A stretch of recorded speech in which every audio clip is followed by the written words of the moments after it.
नमस्कार। आज हम लोग बात कर रहे हैं अजीत भारती की नई किताब जो भी कहूंगा सच कहूंगा की। और ये बातचीत जरूरी इसलिए है क्योंकि किताबें एक विचार का प्रतिनिधित्व करती हैं।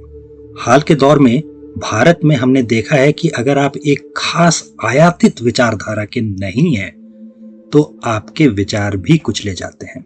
स्पीकिंग ट्रूथ टू पावर का जो जुमला पंथी, मेरा मतलब वामपंथी टुकड़ाखोर अक्सर उछालते रहते हैं, वो असल में पंथियों ने खुद कभी किया ही नहीं होता।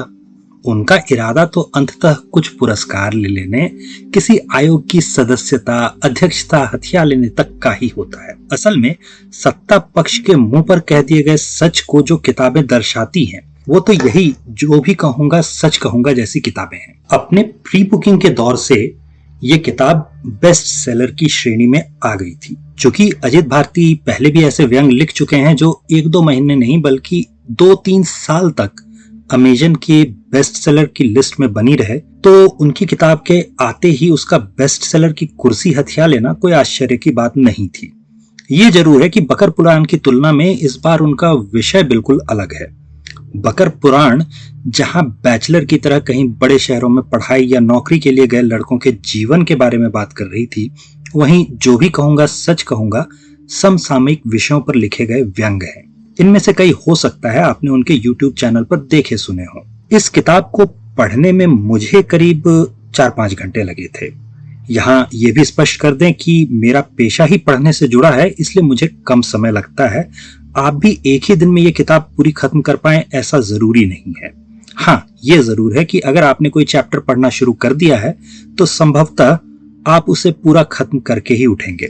हर चैप्टर एक अलग विषय पर है और किताब में ये कोशिश की गई है कि एक जैसे विषय एक ही जगह इकट्ठा मिल जाए। उदाहरण के तौर पर अदालती कार्रवाई से जुड़े मुद्दे एक जगह हैं, किसान आंदोलन से जुड़े मुद्दे एक जगह इकट्ठा किए गए हैं, एक जगह कुछ व्यंग एक इनामी पक्षकार पर भी हैं। अजीत भारती को उनकी रोती शक्ल और जबरदस्ती के विलाप की खिल्ली उड़ाना बहुत पसंद है, इसलिए जाहिर है कि कुछ ना कुछ तो उन पर भी होता ही।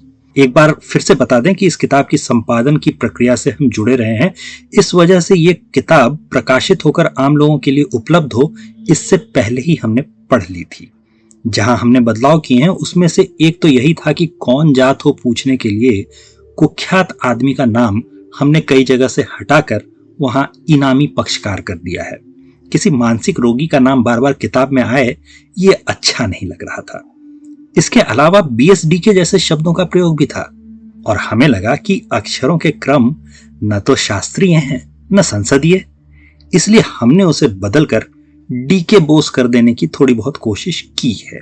एक शब्द था जो शायद FCUK के किसी कॉम्बिनेशन से बनता है, लेकिन अगर उसे भी पूरी तरह हटा दिया जाता तो किताब अजीत भारती की भाषा में लिखी हुई लगती ही नहीं, तो हमने उसे हटाया ही नहीं। इसके बावजूद कुछ कमियां छूटी होंगी, उसके लिए कमेंट का सेक्शन खुला है। अगर आप कमेंट में बता सकें कि कौन सी कमियां बाकी है तो आने वाले संस्करणों में हम लोग उन्हें भी सुधार सकेंगे। किताब के लिखे जाने और छपकर आने की प्रक्रिया में एक और मजेदार चीज ये रही कि कई मित्रों का आग्रह था कि किताब का नाम तेरी कह के लूंगा रखा जाए।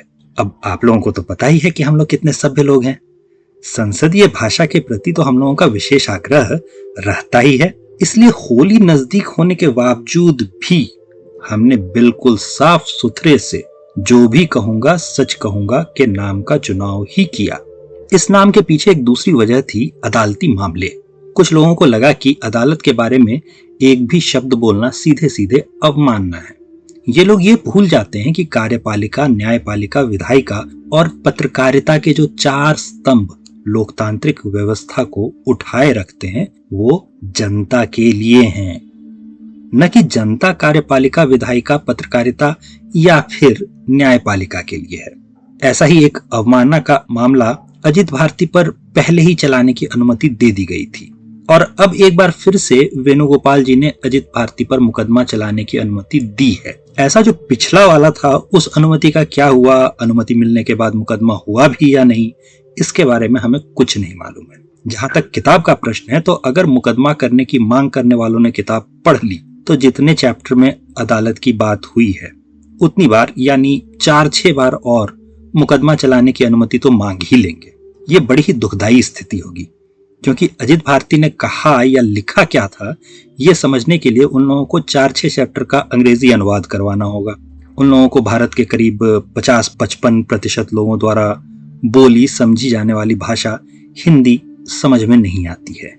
जहां तक मेरी समझ का सवाल है, ये मेरी समझ में नहीं आता कि अनुवाद करके व्यंग कैसे समझा जाए। अजित भारती ने व्यंग काफी समय बाद लिखा है और इस बीच उनकी जो किताबें आई थी वो व्यंग की विधा से अलग थी। अगर आप हिंदी पढ़ते हैं, व्यंग को रोस्ट तक ले जाने के समर्थक हैं, तो आपको ये किताब पढ़नी चाहिए। अब अंत में किन्हीं खास विषयों पर इंडिक पॉइंट ऑफ व्यू से कौन सी किताबें लिखी गई हैं, आप उनके विषय में जानना चाहते हैं तो वो भी आप कमेंट्स में बताएं। मेरी कोशिश रहेगी कि ऐसे विषयों पर भारतीय पक्ष रखने वाली किताबों पर चर्चा की जा सके। ओ हाँ, वीडियो और चैनल को लाइक सब्सक्राइब कर देना मत भूलिएगा। धन्यवाद।